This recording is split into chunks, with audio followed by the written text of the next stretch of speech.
The beginning of this project was inspired by the horror that goes on with chocolate.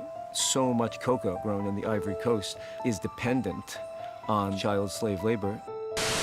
In 2001, it was found that children were being trafficked to participate in cocoa harvests in Ivory Coast. It's a particular scandal that it seems to be growing. The scale of slavery in the 21st century seems to be getting larger.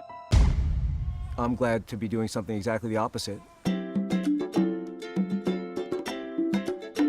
I started this chocolate project as a result of living in Grenada for years and the idea of revolutionizing the connection between cocoa farmers and the finished product. So what we're doing here is roasting cocoa beans. I break the bean under my nose and I smell the gases that come out when I first break it. It was certainly a motivational factor to be able to create a chocolate that is the furthest possible thing from child slave labor, indeed the opposite. I met Mud years ago. Next thing we know, he set up the chocolate factory. It is really something that put Grenada on the map, I would say. Works all day and night.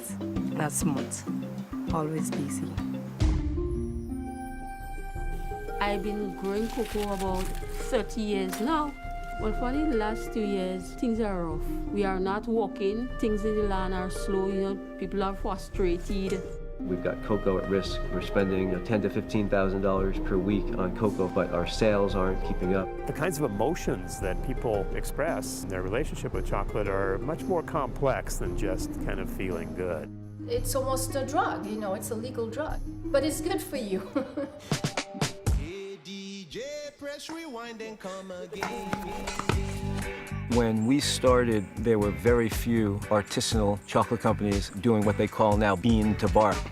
We have to replace the anonymous market with an intimacy of direct contact. Artisanal production does bring the human being and the freedom and human rights of the human being back at the center. These products have more of a voice, and this is really about bringing other values to these formerly narrow consumption decisions. By the grace of God, things might work. I never say by the grace of God, I always say by the grace of chocolate.